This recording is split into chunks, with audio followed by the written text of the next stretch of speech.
నమస్కారం అహల్య న్యూస్ కి స్వాగతం. ఈనాటి వార్తలు. ప్రతి పేదవాడికి ఇల్లు కట్టించి ఇవ్వాలన్నది తమ లక్ష్యమని సీఎం చంద్రబాబు అన్నారు. 2029 నాటికి ప్రతి ఒక్కరికి ఇల్లు కట్టిస్తామని అన్నారు.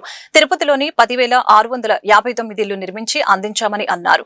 2.50 లక్షల గృహ ప్రవేశాలు జరుగుతున్నాయంటే రికార్డు అని కూటమి ప్రభుత్వం వచ్చాక రెండోసారి గృహ ప్రవేశాలు చేస్తున్నట్లు గుర్తు చేశారు.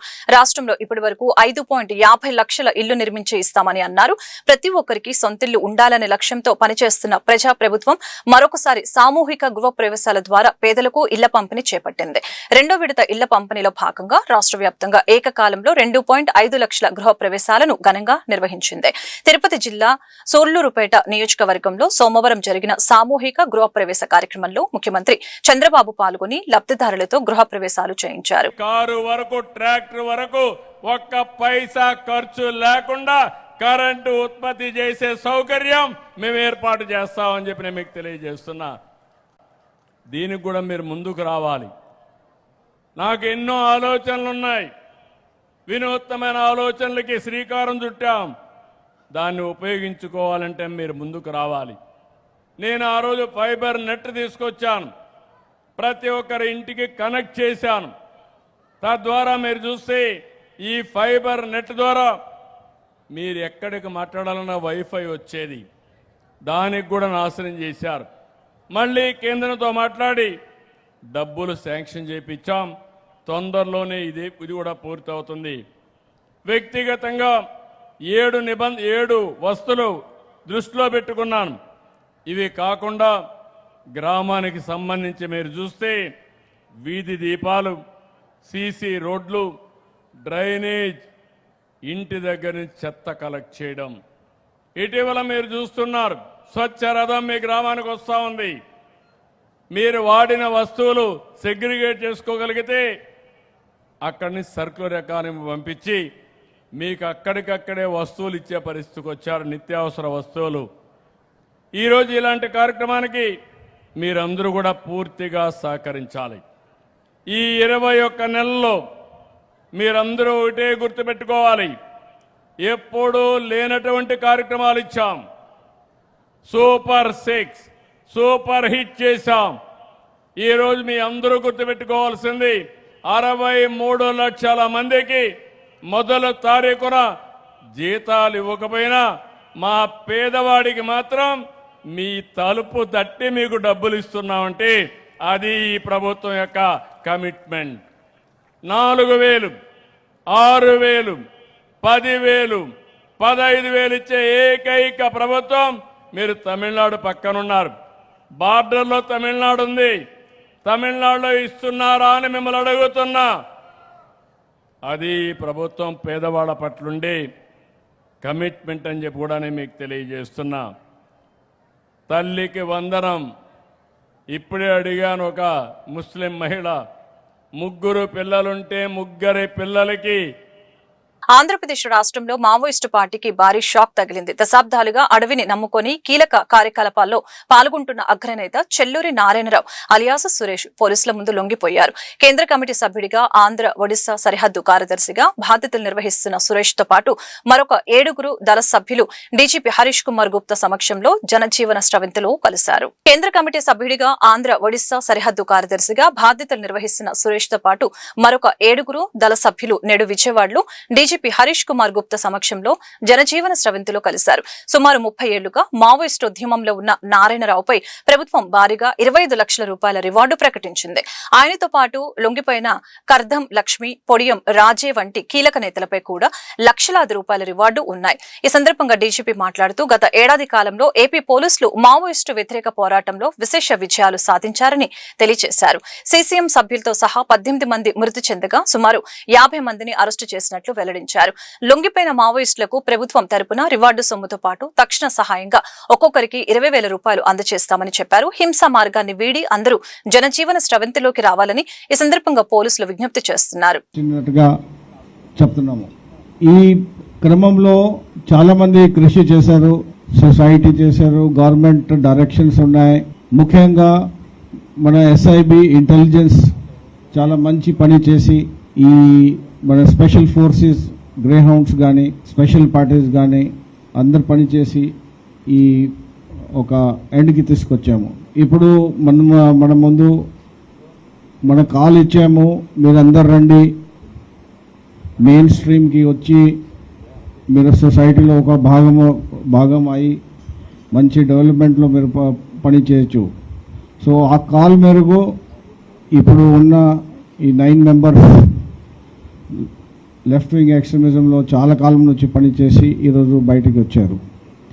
సో వాళ్ళకి కూడా ఒక వెల్కమ్ ఇచ్చి మన సొసైటీలో యాక్సెప్ట్ చేసి వాళ్ళకి అన్ని గవర్నమెంట్ స్కీమ్స్ ప్రకారంగా వాళ్ళకి బెనిఫిట్స్ ఇచ్చి వాళ్ళకి ఈ మెయిన్ స్ట్రీమ్లో ఇట్లా వాళ్ళకి సెట్ చేస్తాము. ఈరోజు senior Maoist leader Chelluri Narayanarao alias Suresh, central committee member, తర్వాత secretary Andhra Odisha border special zonal committee. ఈయన దాదాపు ఒక 36 years నుంచి ఈ మూవ్మెంట్లో ఉన్నారు. ఇప్పుడు ఈరోజు వచ్చి మన ముందు ఉన్నారు. ఇట్లాగా మిగతా కార్డర్స్, కర్టం లచ్చు, ఈయన DCM ర్యాంక్, ఈయన చాలా ఇంపార్టెంట్ కార్డర్, ఇది కూడా మన ముందు ఉన్నారు. అట్లాగే పోడియం రాజా అలియాస్ రామే, ఈయన area committee member 13th platoon national park area. ఇంకొక కర్టం ఆద్మే అలియాస్ నంగి, ఈయన మెడికల్ టీమ్ మెంబర్ PLJ బటాలియన్లో ఉన్నారు, ఈయన కూడా మన ముందు ఉన్నారు. Muchaki Masa alias Ajit ACM Odisha state committee. Madhavi Jogi alias Rukni PC 8th company నుంచి ఈయన కూడా ఒడిశా స్టేట్ కమిటీ. ముచ్చక్కి లక్ష్మణ్, ఈయన సౌత్ బస్తర్ డివిజన్ నుంచి ఉన్నారు. మాధవి ఆదమ్మ, ఈయన 1st ప్లాటూన్ నుంచి ఉన్నారు. కాడతి హురే, ఈ అన్ని డీటెయిల్స్ మేము ప్రెస్ నోట్లో ఇచ్చాము. నేను 1990లో మా ప్రాంతంలో అంటే ఉద్దానం ప్రాంతంలో అప్పుడు పీపుల్స్ వార్ పార్టీ నాయకత్వంలో జరుగుతున్నటువంటి ప్రజా ఉద్యమాలకు ఆకర్షితులై 1990 చివరిలో నేను మావోయిస్ట్ ఉద్యమంలోకి వెళ్ళడం జరిగింది. ఆ క్రమంలో నేను అనేక ప్రాంతాల్లో పార్టీ సిద్ధాంతాలను ప్రచారం చేయడం, అలాగే పార్టీ చేసినటువంటి తీర్మానాలన్నీ అనుగుణంగా పనిచేయడం అనేటువంటి చేస్తూ వచ్చాను. ముఖ్యంగా శ్రీకాకుళం, విజయనగరం, విశాఖపట్నం, అలాగే కోరాపూట్, మల్కన్గిరి, రాయగడ ప్రాంతాల్లో నేను పనిచేస్తూ రావడం అనేటువంటి జరిగింది. ఈ క్రమంలో అనేక సమస్యలు వచ్చినప్పుడు కూడా వాటిని పరిష్కరించుకుంటూ ముందుకు వెళ్ళడం జరిగింది. అయితే ఇప్పుడు పరిస్థితులు చాలా మారాయి. గతంలో నేను మావోయిస్టు ఉద్యమాలకు వెళ్ళినప్పటికీ పరిస్థితులు ఈరోజు చూసుకునేటప్పుడు పరిస్థితుల్లో చాలా మార్పులు వచ్చాయి. ముఖ్యంగా అటవీ ప్రాంతంలో కూడా ఈ అనేక మార్పులు అనేటువంటిది జరుగుతూ వచ్చింది. కూటమి ప్రభుత్వం పేదల సొంతింటి కలను నిజం చేసే దిశగా వేగంగా అడుగులు వేస్తుందని తూర్పు నియోజకవర్గ MLA Gadde Rammohan, central MLA bonda Umamaheswararao స్పష్టం చేశారు. గత 5 ఏళ్ల పాలనలో టిట్కో గృహాల నిర్మాణం జరగక లబ్దిదారులకు తీరని అన్యాయం జరిగిందని విమర్శించారు. ఆర్థిక లోటున్న సైతం అధిగమించి లబ్దిదారులకు గృహప్రవేశం కల్పించే కార్యక్రమాన్ని రాష్ట్ర వ్యాప్తంగా ఘనంగా నిర్వహిస్తున్నామని చెప్పారు. లబ్దిదారులకు టిట్కో ఇళ్ల గృహప్రవేశాల కార్యక్రమం జక్కంపూడిలో ఘనంగా నిర్వహించడం జరిగింది. ఈ కార్యక్రమానికి తూర్పు MLA Gadde Rammohan, central MLA bonda Umamaheswararao, NTR జిల్లా collector Lakshmisha, VMC commissioner Dhyanachandra అధికారులు హాజరయ్యారు. ఈ సందర్భంగా వారు మీడియాతో మాట్లాడారు. రాష్ట్రం ఎదుర్కొంటున్న విచ్ఛిన్నకర పరిస్థితుల్ని అధిగమించి కేంద్ర సహకారంతో గృహ నిర్మాణ రంగంలో పెను మార్పులు తీసుకువచ్చినట్లు తెలిపారు. 3 నియోజకవర్గాల పరిధిలోనూ ఇదే తరహాలో ఇళ్ల పంపిణీ కొనసాగుతుందని అన్నారు. ఏర్పడిన ప్రభుత్వం 5 సంవత్సరాలు కేవలం 10% పన్ను కూడా పూర్తి చేయలేకపోవటమే కాకుండా ఈ ఇళ్ల మీద ఒక్కొక్క ఇంటి మీద 3,27,000 రూపాయలు లోన్ తీసుకుని ఆ లోన్ ఈ ప్రాంతంలో ఖర్చు పెట్టకుండా వాళ్ళ ఇష్టానుసారం డైవర్ట్ చేసుకుని పేదవాళ్ళకి అనేకమైన కష్టాలు తీసుకొచ్చారు. ఇటు ఆ తీసుకున్న లోన్కి వచ్చే ఇంట్రెస్ట్ ఒక రకమైతే ఈ 5 సంవత్సరాల నుంచి వాళ్ళు అద్దెళ్లలో ఉండి అద్దె కట్టుకుని నష్టపోయింది రెండో రకం. ఆ విధంగా చూస్తే కొన్ని లక్షలను నష్టపరిచిన వ్యక్తి జగన్మోహన్ రెడ్డి గారు ఈ పేదవాళ్ళని. ఇప్పుడు నారా చంద్రబాబు నాయుడు గారు కేవలం 1.5 సంవత్సరాల కాలంలో దీన్ని మొత్తం కూడా 90% పూర్తి చేయడం జరిగింది.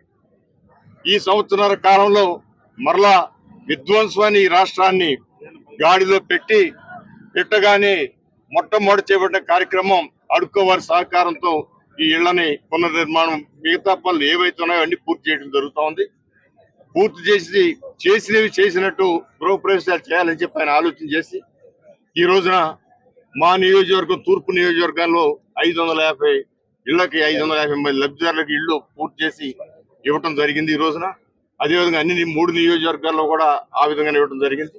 ఇక్కడ నేను ప్రతి ఒక్కరు కూడా అడిగేది లేకపోతే ప్రతి ఒక్కరు ఆలోచన చేయమనేది, నారా చంద్రబాబు నాయుడు గారు పేదవాళ్ళకి ఇల్లు ఇవ్వాలి, వాళ్ళ కళ నెరవేర్చాలని చెప్పి తపన పడి ఇవాళ పూర్తి చేసిన నారా చంద్రబాబు నాయుడు గారు, అదేవిధంగా జగన్మోహన్ రెడ్డి గారు వాళ్ళు ఏమైపోతే నాకేంటి, ఆ ఇంటి మీద 3,27,000 నా జేబులోకి వచ్చినాయనే విజయవాడ ఇంద్రకీలాద్రిపై కొలువైన జగన్మాత సన్నిధిలో చైత్రమాస కళ్యాణ బ్రహ్మోత్సవాలు వైభవపేతంగా జరుగుతున్నాయి. ఉదయం మల్లేశ్వర స్వామివారి ఆలయ ప్రాంగణంలో అర్చక స్వాములు అత్యంత భక్తి శ్రద్ధలతో మూలమంత్ర హావనముల్ని పూర్తి చేయగా సాయంత్రం రావణ వాహనంపై దుర్గా మల్లేశ్వర స్వామివార్లు భక్తులకి దర్శనమిచ్చారు. ఇంద్రకీలాద్రిపై కొలువైన జగన్మాత సన్నిధిలో చైత్రమాస కళ్యాణ బ్రహ్మోత్సవాలు 2వ రోజు వైభవపేతంగా జరుగుతున్నాయి. ఉదయం మల్లేశ్వర స్వామివారి ఆలయ ప్రాంగణంలో అర్చక స్వాములు అత్యంత భక్తి శ్రద్ధలతో మూలమంత్ర హావనంని శాస్త్రోక్తంగా పూర్తి చేశారు. బ్రహ్మోత్సవ వాహన సేవలో భాగంగా సాయంత్రం 5 గంటల నుండి 6 గంటల వరకు ఉపాసన, బలిహారణ కార్యక్రమాలు వేద మంత్రోత్సరణ మధ్య నిర్వహించనున్నారు. అనంతరం స్వామివార్లకు హారతి, మంత్రపుష్పం సమర్పించి భక్తులకు ప్రసాద వితరణ చేస్తారు. రేపు మంగళవారం రాత్రి 7 గంటలకు స్వామివారి ఆలయం వద్ద రాయబారము, ఎదుర్కోలు ఉత్సవాలు నిర్వహిస్తారు. అనంతరం రాత్రి 10:30 ఈ బ్రహ్మోత్సవాల్లో అత్యంత ప్రధాన ఘట్టమైన శ్రీ దుర్గా మల్లేశ్వర స్వామివార్ల దివ్య కళ్యాణ మహోత్సవాన్ని అత్యంత వైభవంగా నిర్వహించనున్నారు.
ప్రస్తుతం రాష్ట్రంలో అధికారంలో ఉన్న కూటమి ప్రభుత్వం అమరావతి విషయంలో ప్రజలను తీవ్రంగా మభ్యపెడుతుందని మాజీ మంత్రి వెల్లంపల్లి శ్రీనివాసరావు ధ్వజమెత్తారు.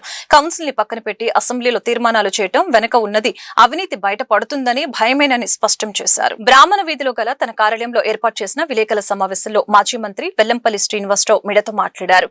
వెల్లంపల్లి మీడియాతో మాట్లాడుతూ అధికారంలో ఉండి కేవలం అప్పులు తీసుకోవడం, అవినీతి చేయడం, ప్రశ్నిస్తే బురద చల్లటమే ఈ ప్రభుత్వ నైజమని మండిపడ్డారు. అసెంబ్లీలో తీర్మానం చేయడం అనేది కేవలం 2వ విడత ల్యాండ్ పూలింగ్ కోసం ఆడుతున్న డ్రామాని డైవర్షన్ పాలిటిక్స్ లో భాగమేనని ఆయన నిప్పులు చెరిగారు. ఇది చంద్రబాబుకు తనపై తనకి నమ్మకం లేని సంకేతమని, తాము రాజధాని కట్టలేమని ముందే అంగీకరించినట్లు ఉందని ఎద్దేవా చేశారు. కౌన్సిల్ ని పక్కన పెట్టి అసెంబ్లీలో తీర్మానాలు చేయడం వెనుక ఉన్నది అవినీతి బయటపడుతుందని భయమేనని స్పష్టం చేశారు. ప్రజలకి మీరు సమాధానం చెప్పాలి. ఎందుకంటే 28 లోపు మీరు పూర్తి చేస్తారు నమ్మకం మీకుంటే అమరావతిని ఇక్కడి నుంచి కదిపేవాళ్ళు ఎవరుంటారు? అమరావతిని మేము ఇక్కడి నుంచి కదిపేవాళ్ళు ఎవరుంటారు? కేవలం రాష్ట్ర ప్రజల్ని మోసం చేయడానికి అమరావతి రైతులు ఏదైతే మీరు 2వ విడత భూములు మీరు మళ్ళీ తీసుకుందామని చెప్పి అనుకుంటున్నారో వాటికి వ్యతిరేకంగా రైతుల యొక్క నినాదం వినపడుతున్న సందర్భంగా ఈ యొక్క అసెంబ్లీలో ఇది మేము బిల్లు పెట్టాము అని చెప్పి రైతులను మోసం చేయడానికి తప్ప చంద్రబాబు నాయుడు ఈ అసెంబ్లీ ద్వారా ఒరిగింది ఏమీ లేదు అని చెప్పిన కూడా నేను మీ ద్వారా తెలియపరచుకుంటున్నాను. బాలేదా? చంద్రబాబు నాయుడు మీ ద్వారా చంద్రబాబు నాయుడు చేసిన మోసాలని మీ ద్వారా రాష్ట్ర ప్రజలకు తెలియజేసే విధంగా మీకు చెప్తున్నాను.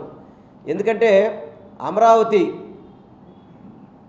మీరు రాష్ట్ర రాజధాని అని చెప్పడం కానివ్వండి, రైతుల దగ్గర మొదటి విడతగా రైతుల దగ్గర 33,000 ఎకరాలు సేకరించి కనీసం వాళ్ళకి భూములు ఎక్కడున్నాయో తెలియదు, కౌలు సరిగ్గా ఇస్తున్నారో తెలియదు, వాళ్ళకి వాళ్ళ భూమి ఎక్కడుందో చూపెట్టిన పరిస్థితి లేదు. రైతులందరూ కూడా ఆవేదన ఆందోళన చేస్తుంటే మళ్ళీ మీరు రెండో విడతలో మేము అక్కడ ఎయిర్పోర్ట్ కడతాము, అక్కడ పోర్టు కడతాము, లేకపోతే అక్కడ రైల్వే స్టేషన్లు కడతాము అని చెప్పని వేల ఎకరాలు మళ్ళీ భూమిని మీరు సమీకరణ కోసం మీరు ప్రయత్నం చేస్తున్నారు. ఆ ప్రయత్నానికి ఏంటంటే అక్కడ రైతులను మోసం చేయడానికి. నిజంగా మీకు చిత్తశుద్ధి ఉంటే కనుక అసెంబ్లీ తీర్మానం ఒక్కటి సరిపోతుందా? అసెంబ్లీ తీర్మానం ఒక్కటి సరిపోతుందా? కౌన్సిల్ తీర్మానం కూడా కావాలి కదా. అసెంబ్లీలో ఏదైనా బిల్లు పాస్ అవ్వాలంటే అది సంపూర్ణంగా పాస్ అవ్వాలంటే మళ్ళీ కౌన్సిల్లో కూడా పాస్ అవుతాయి, కానీ అది సంపూర్ణం కాదు. అటువంటిది ఒక 5-6 గంటల అసెంబ్లీ పెట్టేసి సీఎం దగ్గర నుంచి, డిప్యూటీ సీఎం దగ్గర నుంచి, మంత్రుల దగ్గర నుంచి, ఎమ్మెల్యేల దాకా జగన్మోహన్ రెడ్డి గారిని నిందించడం, దూషించడం తప్ప మీరు అమరావతిలో మీరు చేస్తుంది ఏంటి, అమరావతికి మేము ఏ విధంగా చేయదలుచుకున్నాం, అమరావతిని ఏ విధంగా అభివృద్ధి చేద్దామని చెప్పని ఎక్కడైనా కానీ మీరు మాట్లాడిన పరిస్థితి. క్రైస్తవ సోదరిమణులు ఎంతో భక్తి శ్రద్ధలతో జరుపుకుని ప్రభువు శ్రమల వారోత్సవాలు నేటితో ప్రారంభమయ్యాయి. యేసు ప్రభువు ఎంతో వినమ్రంగా గాడిదపై కూర్చొని జెరూసలం నగరంలో ప్రవేశించిన సందర్భాన్ని గుర్తు చేసుకుంటూ ఈరోజు మ్రాని కొమ్మల ఆదివారం ఘనంగా నిర్వహించారు. క్రీస్తు చూపిన ప్రేమ, త్యాగం మరియు శాంతిని స్మరించుకుంటూ భక్తులు ప్రత్యేక ప్రార్థనలో పాల్గొన్నారు. పెద్దోనిపేట మోక్షారోపణ దేవాలయంలో మట్టల ఆదివారం ఘనంగా నిర్వహించారు. తొలుత ఆర్సీఎం స్కూల్ వద్ద నుంచి చర్చి వరకు భారీ సంఖ్యలో భక్తులు హోసన్న గీతాలు పాడుతూ ప్రదర్శన నిర్వహించారు. అనంతరం ఫాదర్ మర్యాదాసు సమిష్టి దివ్య బలియ నిర్వహించారు. ఈ సందర్భంగా విచారణ గురువులు రెక్టర్ ఫాదర్ గువ్వల బాలరాజు మాట్లాడారు. పవిత్ర వారంలో భాగంగా ఈరోజు మ్రాని కొమ్మల ఆదివారం జరుపుకుంటున్నట్లు తెలియజేశారు. యేసుక్రీస్తు తన మరణానికి ముందు జెరూసలం నగరంలో ప్రవేశించినప్పుడు ప్రజలు ఆయనకు ఘన స్వాగతం పలికారని అన్నారు. మ్రాని కొమ్మల ఆదివారముతో ప్రభు యొక్క శ్రమలలో, బాధలలో పాలు పంచుకుంటూ ఉత్థాన ప్రభు యొక్క జీవితంలో పాలు పంచుకునే గొప్ప అవకాశము ఈ మ్రాని కొమ్మల ఆదివారంతోనే ప్రారంభమవుతూ ఉంది. ఈరోజు ప్రత్యేకంగా ఇజ్రాయెల్ ప్రజలు యేసు ప్రభుని రారాజుగా గుర్తించి హోసానా గీతములు పాడుకుంటూ ఆయనను ఆరాధించినట్టుగా ఈనాటి సాంగ్యము మనకు తెలియచేయబడుతూ ఉంది. ఈ యొక్క పవిత్ర మ్రాని కొమ్మల ఆదివారం రోజున యేసు ప్రభు ఒక గాడిద పిల్ల పైన స్వారీ చేసుకుంటూ ప్రజలందరూ కూడా యేసు ప్రభును చూసి హోసానా గీతములు పాడుకుంటూ ఆయన్ను ఆరాధిస్తూ రారాజుగా యెరూషలేము వైపు తీసుకుని వెళ్ళటం జరుగుతూ ఉంది. ఆయన భూలోకానికి, పరలోకానికి రారాజుగా గుర్తించి ఈరోజు ఆయనను గౌరవించటము జరుగుతూ ఉంది.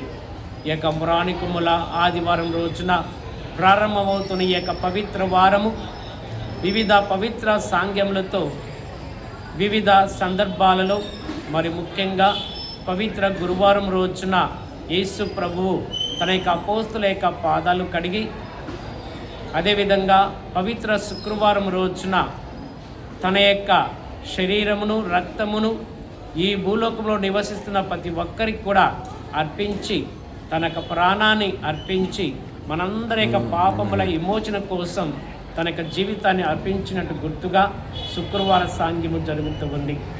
అదేవిధంగా శనివారం రాత్రి జాగరణలో ప్రత్యేకంగా ప్రభు ఉత్థానమయ్యాడని చెప్పేసి మనము ఆనందపడుతూ సంతోషముతో ఈ భూలోక జీవితము తర్వాత మరొక ఉత్థాన జీవితమునని నిరూపిస్తూ ప్రభు ఉత్థానమై మనకు తెలియజేస్తూ ఉన్నారు. కాబట్టి ఈ పవిత్ర వారములో ప్రభు యొక్క శ్రమల్లో, బాధలో పాలు పంచుకుంటూ లాలపేట పోలీస్ స్టేషన్ పరిధిలో ఇంట్లో చోరీ మీడియా ముఖంగా వివరాలు వెల్లడించిన గుంటూరు జిల్లా SP Vakul Sindal. Lalapeta police station పరిధిలోని ఇందిరా ప్రియదర్శిని కాలనీలో ఈ నెల 7వ తేదీన తాళం వేసిన ఇంటిని దొంగలు దోచుకున్నారు. పట్టపగలు ఇంటి తాళం విరగకొట్టి బీరువాని బద్దలు కొట్టి 246 గ్రాముల బంగారం, కొంత నగదును దోచుకున్నారు. దర్యాప్తు చేపట్టిన లాలపేట పోలీసులు ఇమ్రాన్ 40 మరియు రషీద్ 38 ఏళ్లుగా గుర్తించారు. ఇద్దరు దొంగలు ఉత్తరప్రదేశ్ లోని గజియాబాద్ జిల్లాకు చెందిన వారు. వీరి దగ్గర నుంచి 246 గ్రాముల బంగారం, 136 గ్రాముల గోల్డ్ పీసెస్, 132 చిన్న చిన్న వజ్రాలు, 4 లక్షల రూపాయల నగదుని స్వాధీనం చేసుకున్నారు. దొంగతనం చేసిన డబ్బులతో సౌదీ, గోవా, ముసోరి ప్రాంతాలకు విహారయాత్రలకు వెళ్తూ ఉంటారు. గత నెల 7th ఫిబ్రవరి రోజున లాలపేట లిమిట్స్లో ఐపీడీ కాలనీలో ఒక హౌస్ బ్రేకింగ్ బయట జరిగింది, దొంగతనం జరిగింది. ఇంట్లో ఎవరు లేని సమయంలో మార్నింగ్ 11 AM అండ్ 1 PM మధ్యలో ఎవరు లేని సమయంలో కొంతమంది ఈ బయట తాళం పగలగొట్టి లోపల బీరువా పగలగొట్టి కొన్ని గోల్డ్ ఆర్నమెంట్స్ అదేవిధంగా కొంత క్యాష్ దొంగతనం చేయడం జరిగింది. సో మొత్తము దొంగతనం అయింది 246 గ్రామ్స్ గోల్డ్ అండ్ 1,60,000 క్యాష్ దొంగతనం చేయడం జరిగింది. ఈ కేసు క్రైమ్ నెంబర్ 32/2026 కింద నమోదు చేసి ఇన్వెస్టిగేషన్ టేకప్ చేయడం జరిగింది. సో ఈ కేసును ఒక సవాల్గా తీసుకొని దీంట్లో టెక్నికల్ ఇన్వెస్టిగేషన్ బేసిస్ మీద ఒక ముద్దాయిని ఎస్టాబ్లిష్ చేయడం జరిగింది. ఇమ్రాన్ అనే ముద్దాయి గాజియాబాద్లో ఉంటాడు. సో అతని కోసము మన ఎస్ఐ లాలాపేట్ వాళ్ళతో పాటు టీమ్ గాజియాబాద్లో ఆల్మోస్ట్ 10 to 15 days అక్కడ ఉండి వాళ్ళని ట్రేస్ చేయడం జరిగింది. సో చాలా కష్టపడి చాలా హార్డ్ వర్క్ చేసి వాళ్ళను ట్రేస్ చేయడం జరిగింది. సో అక్కడ ఇమ్రాన్ అండ్ రషీద్ ఇద్దరు ముద్దాయిలని, గాజియాబాద్కి సంబంధించిన ముద్దాయిలని అరెస్ట్ చేయడం జరిగింది.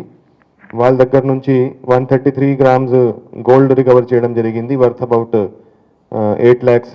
అదేవిధంగా 132 చిన్న చిన్న డైమండ్ పీసెస్, అదేవిధంగా 4 lakhs క్యాష్ కూడా రికవర్ చేయడం జరిగింది.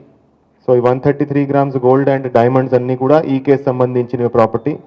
ఈ క్యాష్ ఏదైతే రికవర్ చేశామో అది రాజమండ్రి అండ్ పెద్దాపురం సంబంధించిన కేసెస్కి సంబంధించిన ప్రాపర్టీ.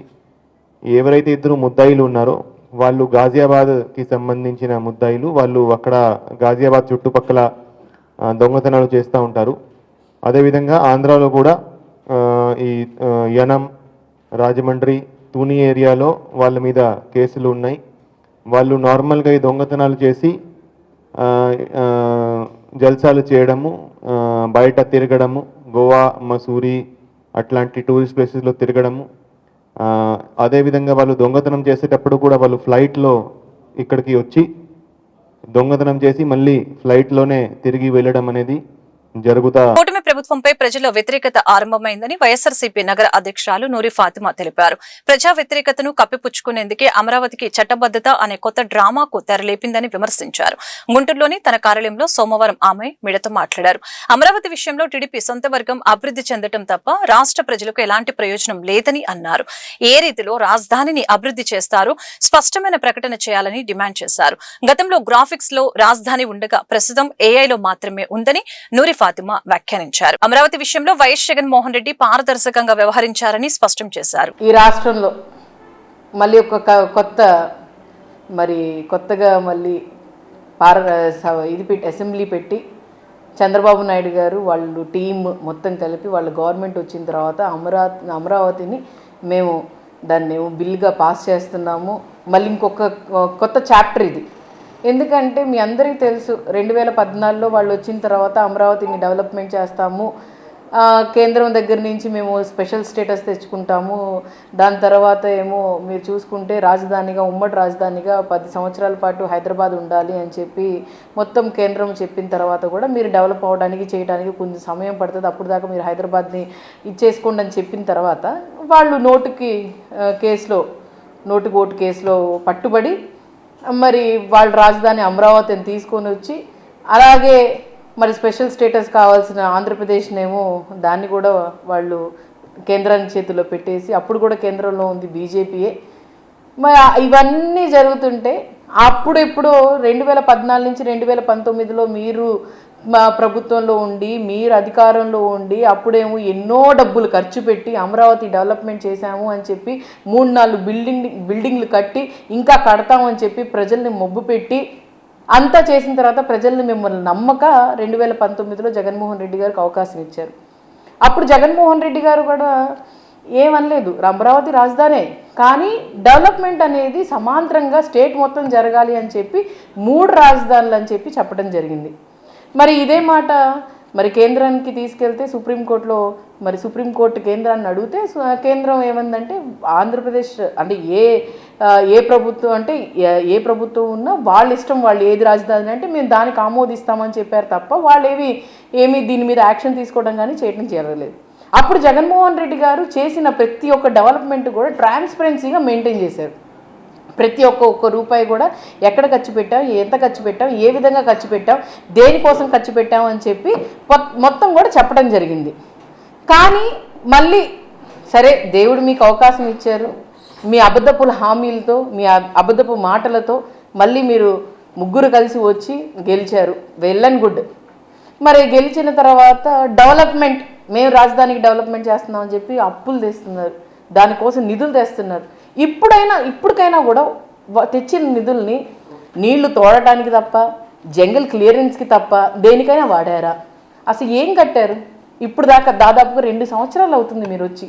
అంటే అప్పుడు ఈ వార్తలు ఇంతటితో సమాప్తం. మరొక బులెటిన్ మళ్ళీ కలుద్దాం. నమస్కారం.